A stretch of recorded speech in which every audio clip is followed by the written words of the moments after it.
विधानसभा चुनाव पर बड़ी खबर सामने आ रही है। आज चुनाव की तारीखों का ऐलान हो सकता है। इसी ने 4 बजे प्रेस कॉन्फ्रेंस बुलाई है, विज्ञान भवन में बुलाई है प्रेस कॉन्फ्रेंस। तो ये बड़ी जानकारी सामने आ रही है। बता दें कि इस साल 5 राज्यों में चुनाव होने हैं और विधानसभा चुनाव पर ये बड़ी खबर कि आज चुनाव की तारीखों का ऐलान हो सकता है। बड़े ही लंबे समय से लोगों को चुनाव की तारीखों का इंतजार था, तो आज संभवतः वो इंतजार जो है वो खत्म होने वाला है। भारत निर्वाचन आयोग रविवार यानी कि 15 मार्च को 5 राज्यों में चुनाव की तारीखों का ऐलान कर सकता है। बता दें इस साल 5 राज्यों पश्चिम बंगाल, असम, केरल, तमिलनाडु और पुडुचेरी में चुनाव होने वाले हैं और चुनाव की तारीखों के ऐलान के लिए शाम 4 बजे प्रेस कॉन्फ्रेंस बुलाई गई है। ये प्रेस कॉन्फ्रेंस नई दिल्ली स्थित विज्ञान भवन में रखी जाएगी। आपको बता दें कि चुनाव आयोग के मुताबिक असम विधानसभा का जो कार्यकाल है वो 20 मई को खत्म हो जाएगा, केरल का 23 मई, तमिलनाडु का 10 मई, पश्चिम बंगाल का 7 मई और पुडुचेरी का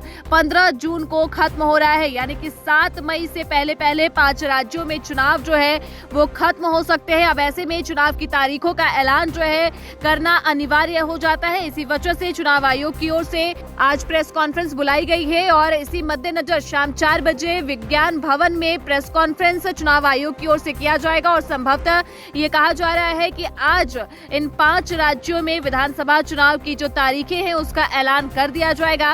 वहीं पिछली बार की अगर हम बात करते हैं तो बता दें कि असम में 126 सीटों के लिए पिछली बार 3 चरणों में ये चुनाव हुए थे और एनडीए ने यहां पर 75 सीटें जीती थी लगातार। दूसरी बार असम में पिछली बार बीजेपी की सरकार बनी थी और पश्चिम बंगाल की बात करें तो राज्य की 294 सीटों के लिए पिछली बार 8 चरणों में चुनाव किए गए थे। टीएमसी ने 215 और बीजेपी ने 77 सीटें जीती थी। और अगर इस बार की हम बात करें तो चुनाव जो है बेहद ही दिलचस्प होने वाला है। खासतौर पे बंगाल में बीजेपी और टीएमसी की सीधे टक्कर जो है, यहाँ पर बीजेपी इस बार अपने पूरे दमखम के साथ मैदान में उतरेगी और इस इलेक्शन में एक बड़ा फेरबदल करने की कोशिश जो है बीजेपी की ओर से किया जा सकता है। वहीं तमिलनाडु की बात करें पिछली बार तो 234 विधानसभा सीटों के लिए एक चरण में पिछली बार वोट डाले गए थे।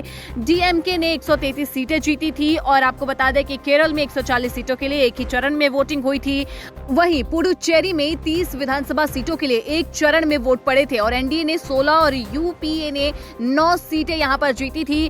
तो अब देखना होगा कि चुनाव आयोग की ओर से जो प्रेस कॉन्फ्रेंस आज की जाएगी उसमें कितने चरणों की बात यहां पर रखी जाती है। चुनाव की तारीखों का ऐलान हो सकता है और साथ ही ये भी बताया जा सकता है कि किस राज्य में कितने चरणों में वोटिंग प्रक्रिया जो है खत्म की जाएगी।